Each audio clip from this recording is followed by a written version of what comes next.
வந்து சாப்பிடுறது அப்படிங்கிறது முதல் திட்டம். ஒன்னா உட்காந்து சாப்பிடுறது, எல்லாரும் ஒன்னா. The family that eats together lives together. ஒன்னா உட்காந்து சாப்பிடுங்க. பரவாயில்ல, ராத்திரி நீங்க பார்க்காட்டா மறுபடியும் அடுத்த நாள் காலையில மறுபடியும் அதே மெகா சீரியல் வரத்தான் போகுது. ஏதாவது ஒரு மெகா சீரியல்ல எல்லாரும் உட்காந்து டிவி பார்க்கிற காட்சி இது வரைக்கும் பார்த்திருக்கீங்களா? அப்படி உட்காந்து பார்த்தா மெகா சீரியல் ஓடாது. ஒன்னா உட்காந்து சாப்பிட பழகுங்க. குழந்தைங்களுக்கு வேண்டியதெல்லாம் கொடுக்காதீங்க, வேண்டியவர்களோடு கொடுங்க. ரெண்டும் வித்தியாசமானது.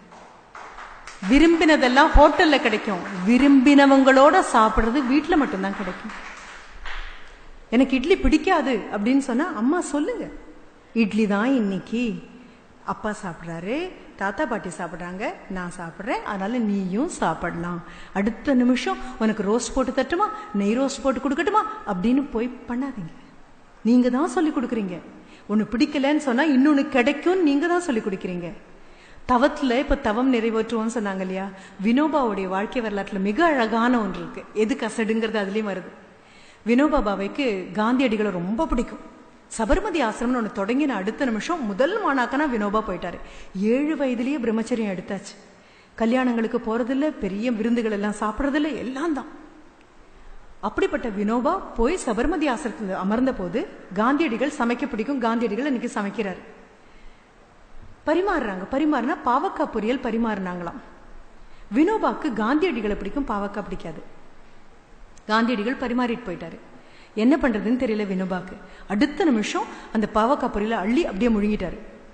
திரும்பி பார்த்த காந்தியடிகள், ஐயோ எனக்கு ரொம்ப பிடிக்குமான்னு மறுபடியும் கொண்டு வந்து வச்சுட்டாரு. ஃபைன்.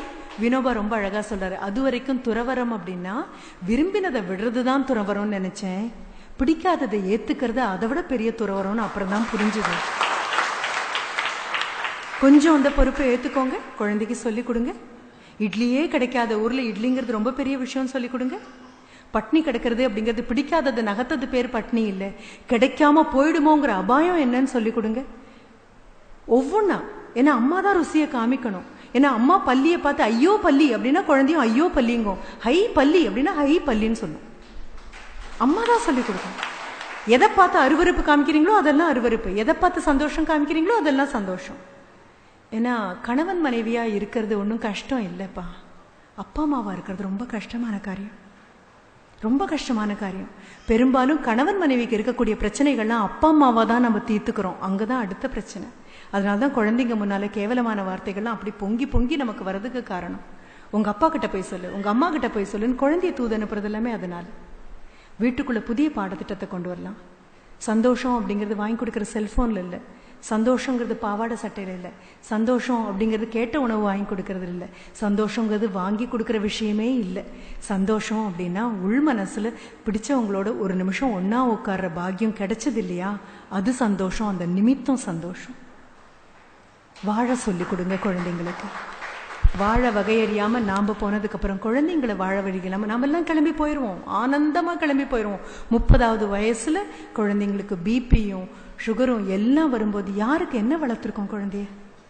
நான் வரும்போது கூட சொன்னேன், எங்க வீட்டு பூனைக்குட்டியா மட்டும்தான் வளர்க்குது, நாய்க்குட்டியா மட்டும்தான் வளர்க்குது.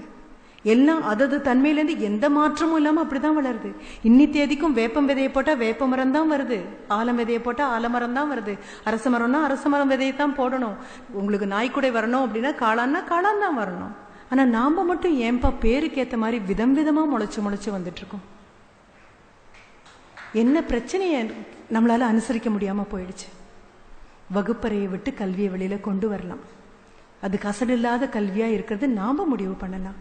வீட்டுக்கு யாராவது வந்தாங்க அப்படின்னா வாசல்ல போய் வரவேற்கிறத குழந்தைக்கு நாம சொல்லி கொடுக்கலாம். கிளம்பி போறாங்கன்னா வாசல் வரைக்கும் கொண்டு போய் விட்டுட்டு வரதை நாம சொல்லி கொடுக்கலாம். வீட்டினுடைய வரவேற்பறையில தொலைக்காட்சி பெட்டி இருந்துன்னா தயவு செஞ்சு அதை உள்ள கொண்டு போய் வச்சிடலாம். அது அந்தரங்கமாக பார்க்கப்பட வேண்டிய ஒன்று. வீட்டுக்கு ஒரு நபர் வரும்போது அவரும் நானும் உட்காந்து பார்க்கணும் அப்படின்னா அவர் வீட்டிலேயே பார்ப்பாரு. வீட்டில் இருக்கக்கூடிய கல்வியில கசடுகளை தவிர வேற எதுவும் இல்லை. கல்விக்கூடங்கள் எத்தனை மோதி முயற்சி பண்ணினாலும் எதுவும் சரியாகாது. என்ன காரணம்? நொந்து பெத்த நமக்கே நம்ம குழந்தைங்க மேல இவ்வளவுதான் அக்கறை அப்படின்னா வந்து பாடம் சொல்லக்கூடிய ஆசிரியர்களுக்கு 40 பேர் 50 பேரை வச்சுட்டு இருக்கக்கூடிய ஆசிரியர் உங்க குழந்தை மட்டுமே உருப்பட்டு மேல வரணும்னு கண்டிப்பா நினைக்க முடியாது. அப்போ இன்னைக்கு கிளம்பும்போது இந்த முடிவு பண்ணிடலாம். மனசுக்கு தெரியும் கசடு என்ன அப்படின்னு, மனசுக்கு தெரியும் தவறு என்னன்னு, மனசுக்கு தெரியும் தீமை என்னன்னு, மனசுக்கு தெரியும் பொறாமை என்னன்னு, மனசுக்கு தெரியும் அங்கலாப்பு என்னன்னு தெரியும், மனசுக்கு தெரியும் அடுத்தவங்களை பத்தி கேவலமா பேசுறது என்னன்னு, மனசுக்கு தெரியும் பொய் தெரியும், பித்தலாட்டம் தெரியும். இதெல்லாம் உங்களுக்கு தெரியும். வள்ளுவன் தான் சொல்லியிருக்கான், தன்னெஞ்சு அறிவது பொய்யற்க பொய்த்த பின். தன்னெஞ்சு தன்னை சுடும்லாம் அவன் சொல்லல. ஒரு ஏகாரம் ஒன்று சேர்த்து விட்டுருவான், தன்னெஞ்சேன்னு இழுத்துருவான்.